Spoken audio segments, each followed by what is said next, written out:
All right, everyone. My name is Romello Styles. I am the host of A Mellow Mind podcast. A healthy mind is a forgotten need. This is episode five. Episode five. Okay, so I have to. There was gonna be another episode five, but the episode was stopped because my apartment was on fire. So this is the new episode five with my dear friend Holly Hutchinson. Holly, how are you? Hi, I'm good. How are you doing? I am well. I am well. So I always tell people I'm far, but you're a little further, just a little bit further than me. It's a bit, Uh, so where are you currently? I'm currently in London, but I go back and forth from a city called Bath, which is in the south of England, and London. Yeah, so a lot further away from Iowa. Yeah. So I guess we should give him a little background, right? Like, so, oh Yeah, man. So my memory gets fuzzy only because yeah. I cannot remember the first class I met you in at ODU. I remember actually. It was sports journalism. No, it was before that. No, it wasn't. It was sports journalism. It was That night sports class? journalism. No. Yeah. Then no, it wasn't. It was Sadri's class. It was the 4 p.m. class. Oh, And it was TV media, yeah. I So sat, it yeah, was I a night, sat behind you. yeah, it was a night class, and I was like, who's this annoying person? And then we just kind of became friends. I'm kidding.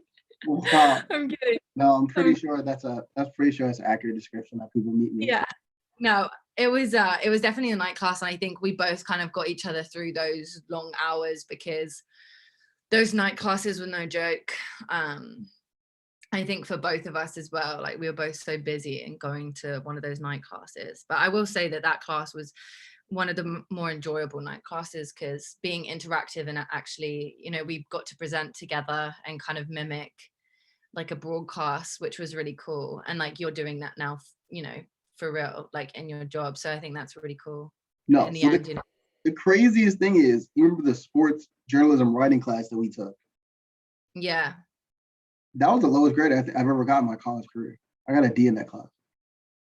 What? Yeah. He did not like me. Really? He did not like me at all. He did That's not. interesting, actually, I don't know. because you're probably the only one in that class that actually became a sports journalist. What are the odds? What are the odds? But Yeah. You so proved him wrong, so yeah, right. Well, I already knew. I think everybody in the class kind of knew at that point, like kind of.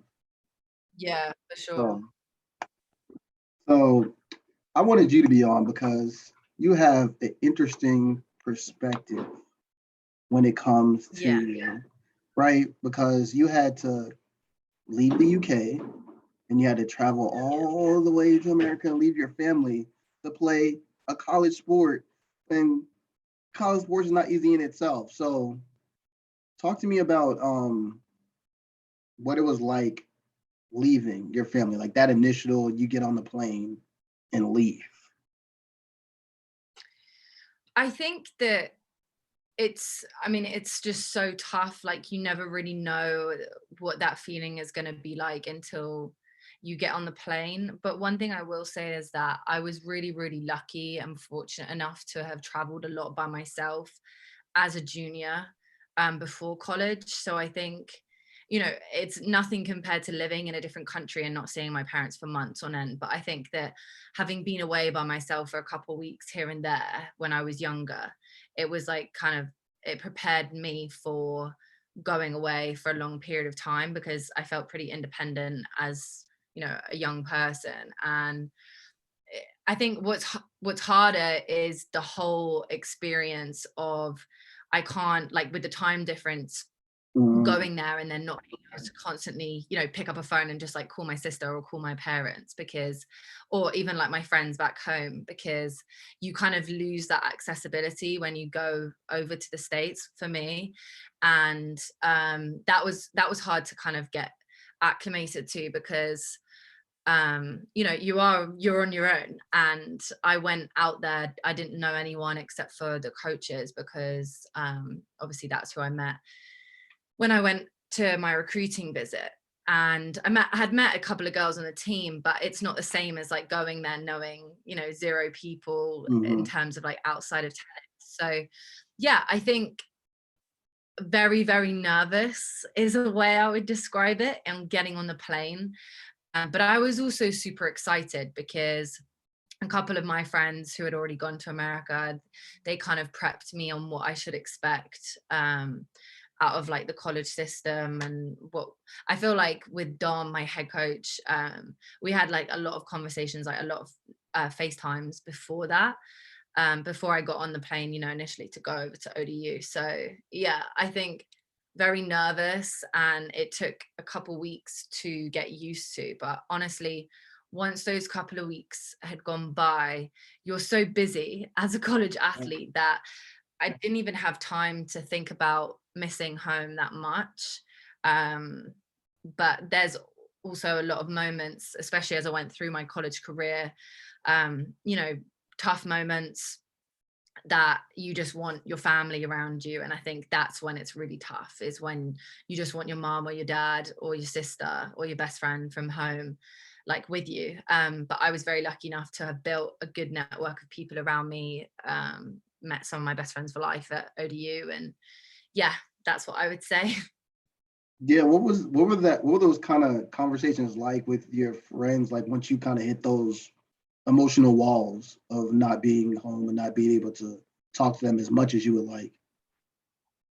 Yeah, I think again, like I was lucky to connect with a lot of people at ODU, and even like I guess like my core group of friends, I was super like open with whenever I would feel like homesick, the couple of times that I did.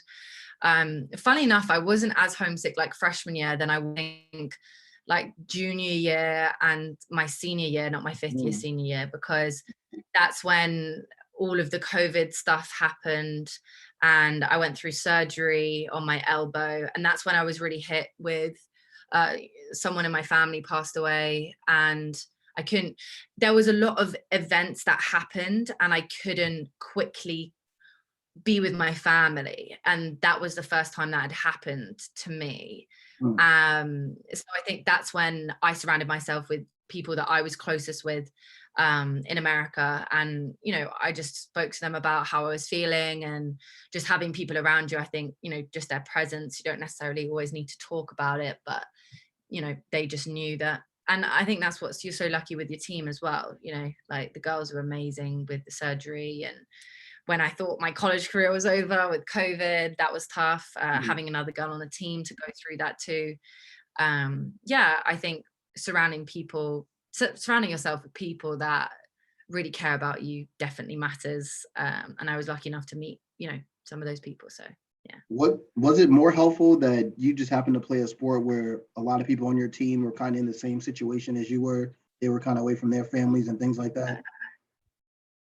I mean, for sure. I think one thing about our team, it's heavily international. So we have one American girl on the team, but every other girl on the team knows what you're going through, because they're also going through the exact same thing. Their parents are a different time zone. Some of them, sometimes we don't even go home for summer. So, they haven't seen their parents for a year. I went a year and a half without seeing my family. And they knew what that was like.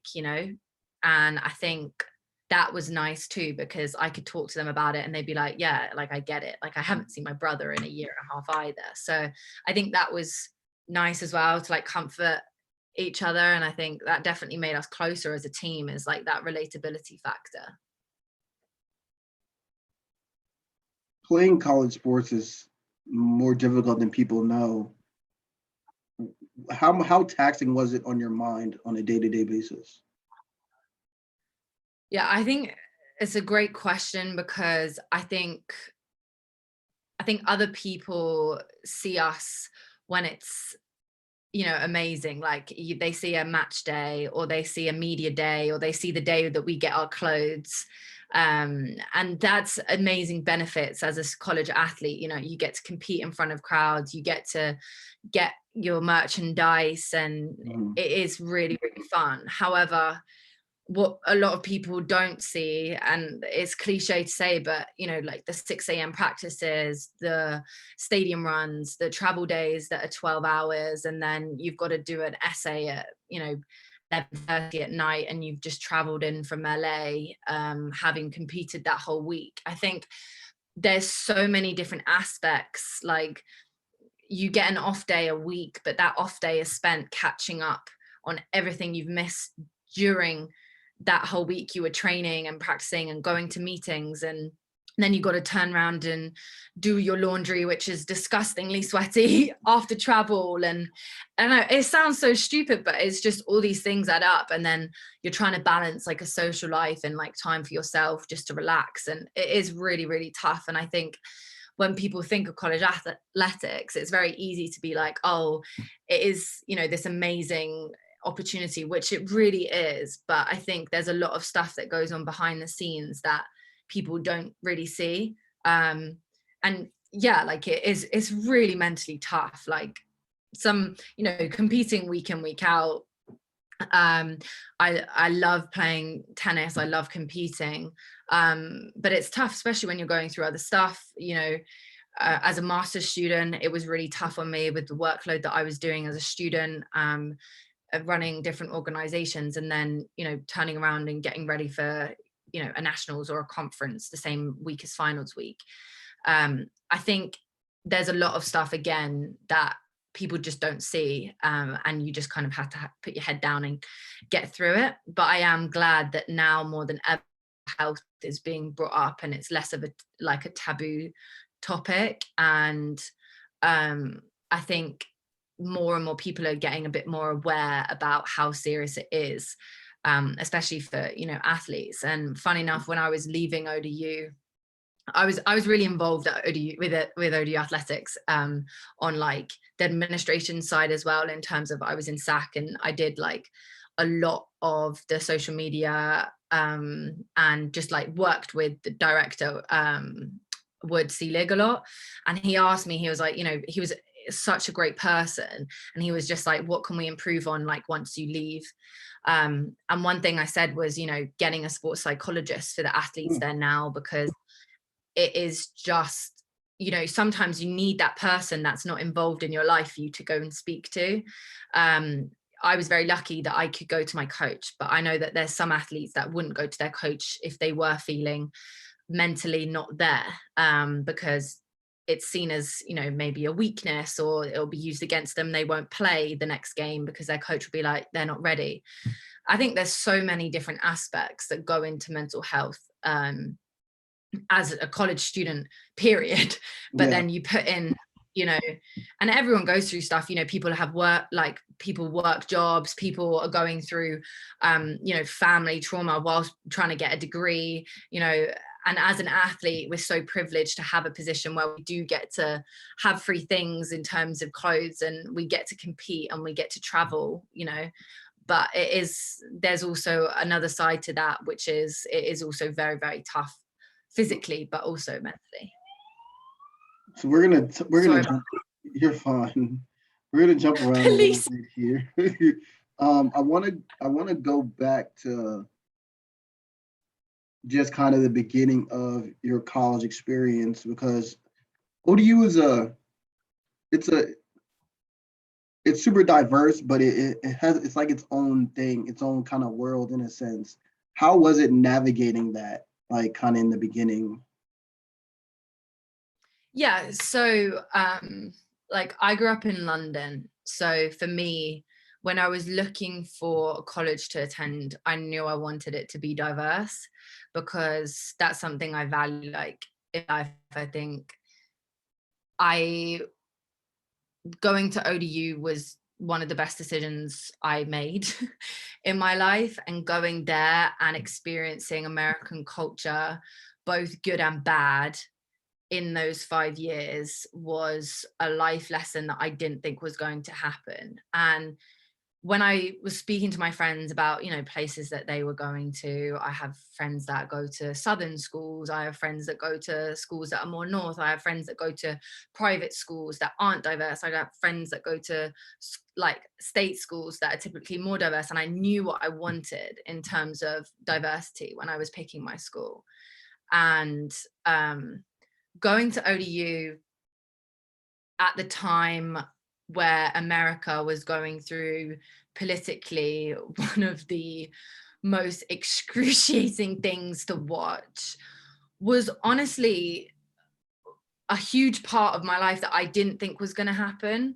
I'll never forget my freshman year. I woke up to my roommate crying, and I thought that something had happened that was like really bad in her life. And she kind of explained to me that the election of Trump had happened, and I had no idea what was going on as a British person in the States in terms of US politics. Like, could not have told you. Like, I knew Obama was president, and I knew that British people loved him. And then I went there, and then I knew the election was going on, but I didn't know who was running, like what was happening really. And then because I'm passionate about politics here, I was like, okay, it's time for me to expand and educate myself on what's going on in America. It's probably the worst decision that I made because, oh my gosh, those 5 years that I probably was in the States was just, I mean, I can't swear on this, can I? But it was interesting in terms of a roller coaster. Yeah. And I am really glad that I, you know, went through that, because having those conversations with people at ODU was great, because ODU is diverse, and I learned so much in just talking to them, my classmates, my friends, people around me, other athletes, on their perspectives. I taught myself a lot, educated myself a lot on what was going on, especially in like the last 2 years, I would say. And I, you know, I'm passionate about equality, and that was something that I was really grateful I got to experience that summer that I stayed in the States, because I was stuck there. Yeah. I was stuck in Virginia, and whilst all that was going on, the George Floyd protest was happening, and for me to be there for my friends, to be there, go and protest as I would have if I was in London, I think enriched my education more than anything I could have learned in the classroom. And I'm also super grateful for the education that I got at ODU because of the professors that I had and the lessons that I learned with like the courses that I could take. Like, I took my 5th year during my master's course, I took race and media, race within sports.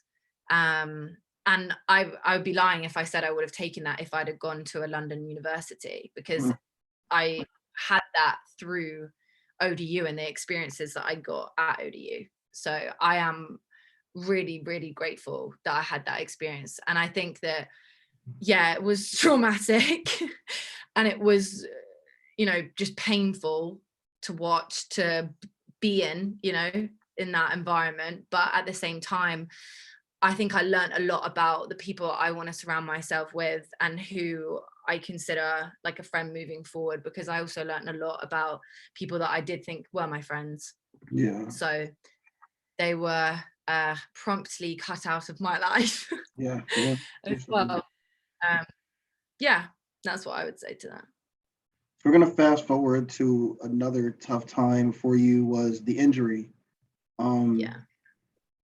Walk me through that, just how it was when it happened and the process of trying to come back.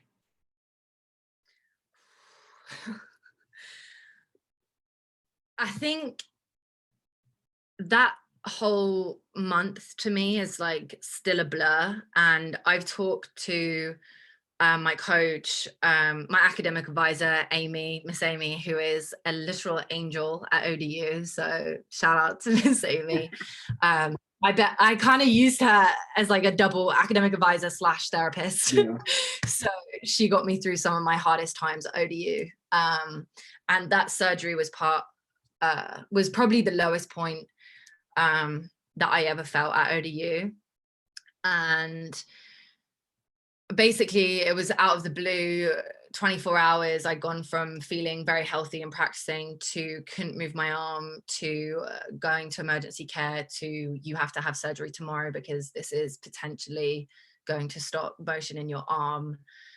And I think for me it was so quick that I didn't even have time to like register what was going on before the surgery. And then after the surgery, I was just so lucky with the people around me because my friends, um, literally, like some of them slept at the hospital. Literally, one girl showered me like a child because I couldn't move my arm. And you know, those people are going to be in my life forever because I mean, I was really down just in terms, I thought I was done with college tennis. I thought I was done with, you know, my hopes of winning a ring because that was the only thing that I hadn't done was a conference title, and we were on track easily my senior year to win. Not easily, I won't say that, but we were on track. We were number one seed in the conference. We beat Tennessee, we beat Baylor, we were top 25, highest ranking 19 in the country that the program's ever had. And suddenly out of nowhere it was like boom. You know, I was out. We had a couple of tough losses because I had to sit out 2 matches and, you know, played 2 tough teams. The girls did amazing, you know, working and just fighting as hard as they could. But for me, that was the lowest I've ever felt because it just felt so like useless and hopeless as a player. I always try and like do my thing as a, you know, teammate, whether that's on court, off court, what can I do to be better for the team? And I was literally just in this hospital bed hooked up to an IV for a week and a half. And then I was literally in a bed for another week. I couldn't move. I couldn't shower by myself. It was awful. And I was determined to get back on the court. Like I was just so focused on returning by the end of season. And they told me I would be out for months, and I was back on a court in 2.5 weeks. And I played with like this wrap on my elbow, and I played Xavier at home. I had my first home loss that season to that girl at 1. They played me at 1. They tried to play me at 2 against VCU the next day, but VCU appealed it, so I had to play against number 1 again against an All-American, and I lost to her in a tie break, having, you know, had surgery. And it was just like, it was insane. I look back at it and I'm like, Holly, what were you doing? I'm like, you mad? Yeah. But I did it because I thought that was my last season. And then COVID hit a week later. And I was like, I've gone through all of this and now my season's done. And again, like, you just feel so crushed because I'd worked so hard in rehab to get back to even like hitting a ball, you know, let alone showering myself. Yeah. And Yeah. there I am competing. And I think then to have it cut short out of like literally, I think it was like 3 days, and then they were like, yeah, okay, we're done, was, I mean, I just sat at Whitehurst Beach, which I don't know if you remember, Odie, there was like this beach, Whitehurst. Yeah. I just sat there and I cried. I literally just cried. I called my parents and I just was like, I cannot believe this has happened last month at ODU. But in saying that, that's what made my last year so memorable, because I had a week turnaround. They let us have an extra year of eligibility. In 2 weeks, I was enrolled in grad school. In 3 more days after that, I was taking grad classes. I renewed my lease on my house, and I was like, okay, run it back. We go again. We have a whole nother year. Same goals as last time. I have more time to recover my elbow. I trained every day in the summer and then spent every day at the beach in the afternoon. Made the most of my summer in Virginia. And then we didn't have a full season because there was no individual tournaments. I got to compete in the national tournament, which was like my first real match back after like 6-7 months. I managed to get to the round of 32 at nationals, which I hadn't done before, in the fall. And then we had I had a tough start to the spring season, my final year, was really struggling with just how much I wanted it. I think I would say I wanted it too much. And then I think late March we played Wake Forest and it just clicked for me. And I clinched against Wake Forest. And I was just like, Holly, like, you've got this. The team's got this. You know, you've worked so hard for this. Just let it happen. And we won conference. I clinched at nationals. It was the best month and a half ending I could have ever asked for my college career ever. And it just was like a full circle moment, winning conference at North Texas, because it was like, oh my gosh, like I thought I was done. I didn't even think I was going to be able to play. Yeah, that was a really long answer to your question. I'm sorry, but no, it was great. Yeah, it's just really crazy to just think about that. And I think I forget that happened because I'm always so focused on the next thing. And I'm like, okay, pro career next, like, you know, we win conference. Okay, nationals is next. Okay, finals week is next. Okay, graduation is next. Okay, I'm leaving ODU in 2 weeks. I got to see everyone. Boom, I'm home. And I think it's like, okay, let's just take a moment to look at what we did as a team, but also like individually.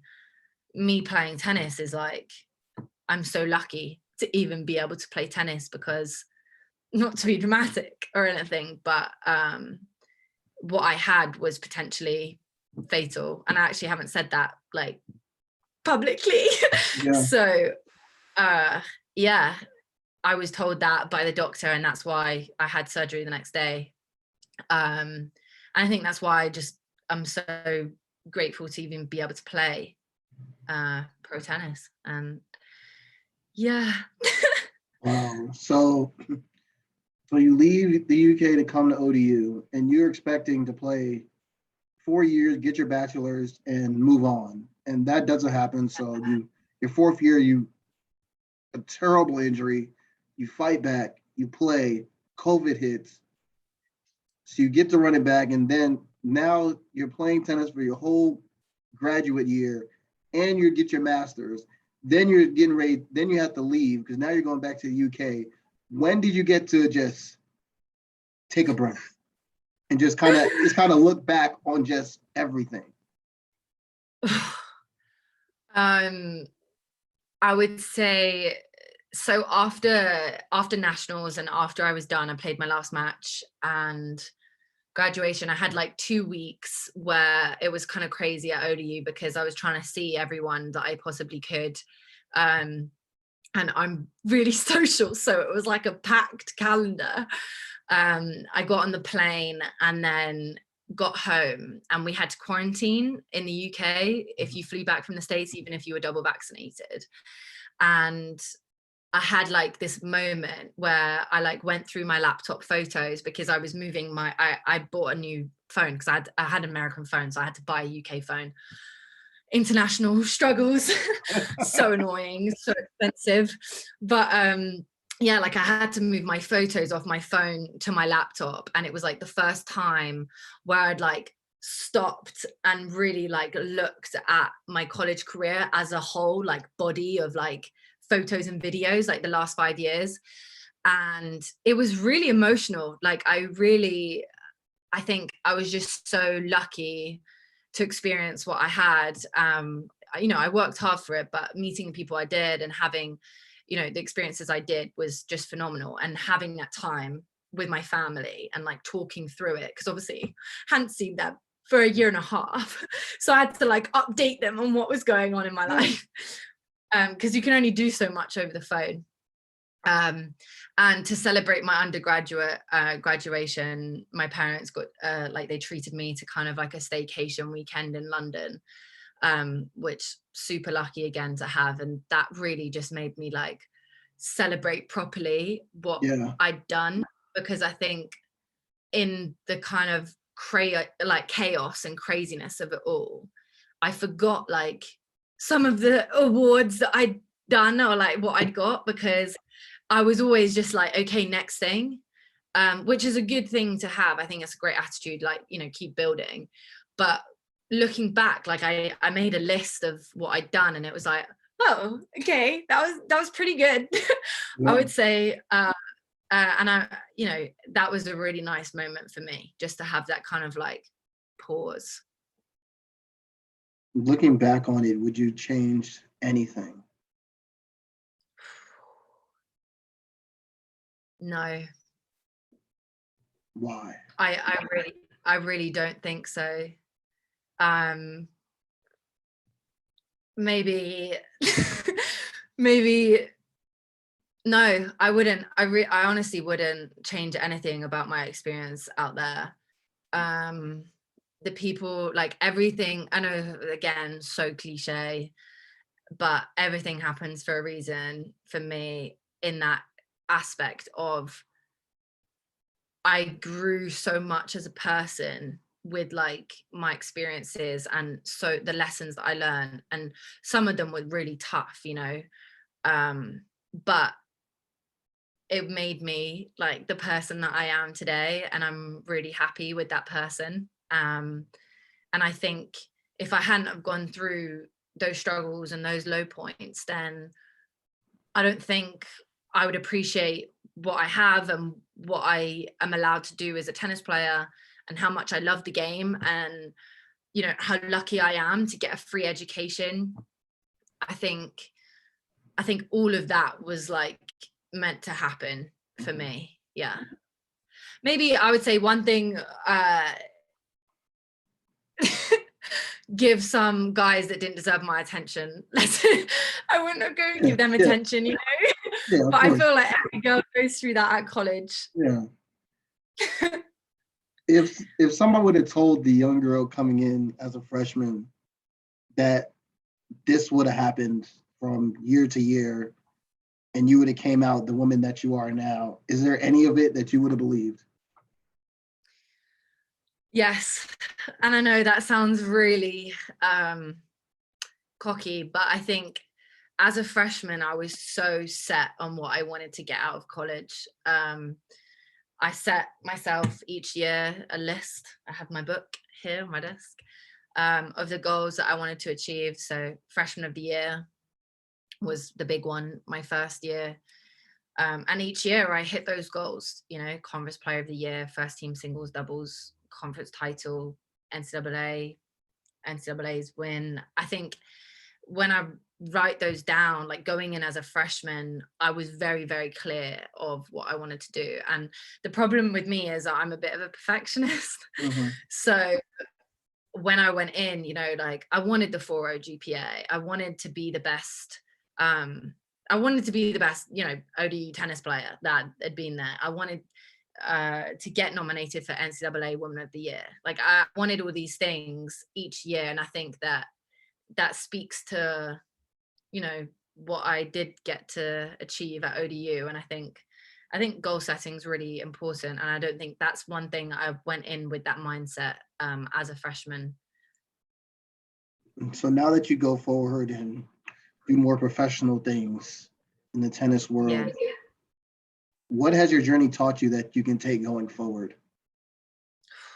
I think college athletics is just such a great analogy for life in professional sports, because it teaches you so many valuable lessons about leadership, time management, um, you know, competing when you're tired, competing when you've got other things going on in your life, being a good friend and teammate when you've got other things going on in your life. And I think going into pro tennis, one of the nice things is for me, when I eventually get to compete in a pro tournament, which hopefully will happen September, October, which will happen September, October, we're going to speak it into existence, is I'll be able to, for once, just play tennis.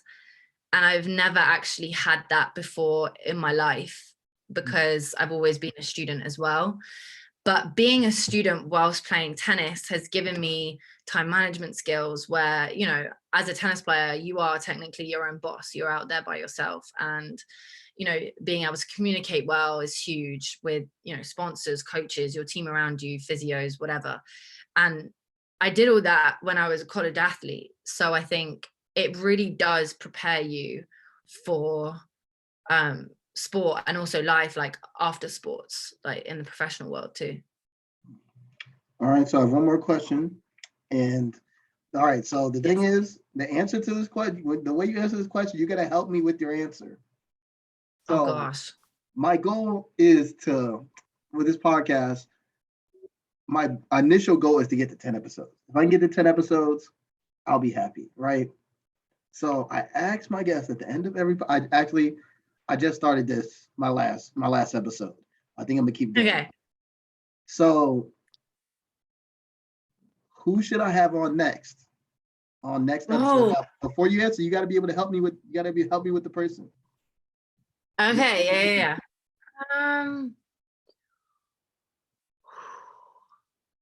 Now This is a good question. it can either be somebody you feel has a good story to tell, that has Yeah. mental struggles, has a good story to tell, or somebody that maybe dealt with someone or deals with people. Either one, Yeah. we have here. I would say, have you, can I recommend another athlete at Yeah, ODU? yeah, go ahead. Is that okay? Yeah. I would say, so when I was on the diversity and life skills committee, I worked with Jalen Hunter as my co-chair. Mm. Do you know Jalen? So I know of Jalen. I've never had a conversation with him, but I know of Okay, Jalen. Yeah. so he is awesome. I really liked working with him, and I think that he has a really good work ethic. And I think that he would be someone that would be interesting to talk to in this conversation with mental health and like being an athlete and kind of juggling everything. And he's obviously current as well, as an athlete, so he can speak to more on like what's going on in college athletics right now, Mm. with mental health and like maybe conversations he's having with his teammates. Also getting a male athlete's perspective as well, because I think maybe they might feel less comfortable coming forwards and showing vulnerability. Mm. Yeah. And Um, now something that you didn't have, they have the national image likeness. I know, exactly. So he could maybe even speak to you about that too. But I can actually text him for you if you want. Yes, please. And Okay, okay, I I'll lied. do. I want to know. I want to know. My real last question is: if you would have played during National Image and Likeness, what would have been your first sponsor? That's what I need to know. I would love to know that. So, first of all, I'm so mad about this because I would have thrived. I'm literally so mad about it. I think my first sponsor, my dream sponsor at college would have been, this is so bad, but I'm going to say it, is Dunkin' Donuts. Because yes, I'm fitting the stereotypical white girl in this, but I honestly lived off that stuff when I was had the early morning practices. Like I would get a vanilla iced latte every single day. And that's one thing I've actually taken back with me from America is iced coffee. Oh Because I wow! feel like it's Oh huge up wow! Yeah. there. But yeah, I would say Dunkin' Donuts, and then who else would I have liked to have worked with? That's a good question. Yeah, I would say Dunkin' Donuts would be my number one for the sponsor with the NIL. Oh, yeah. And then, maybe a smoothie company, 80/20 smoothies. Yeah. Yeah. He actually has his That own. would be some, He actually has his own smoothie yeah, place. yeah, So yeah, that'd be cool. Yeah. yeah. Yeah. And then I would try and just hustle any free meal that I could possibly get with restaurants. Because I eat out way too often. So I would have made the most of that for sure. Yeah. Yeah. That would have been cool. That would have been cool. Well, I just want But to thank you so much, everyone. yeah, I love you so much. I loved it. Everyone, this is episode 5 of A Mellow Mind podcast. A healthy mind is a forgotten need, and this is the fantastic, incomparable Holly Hutchinson.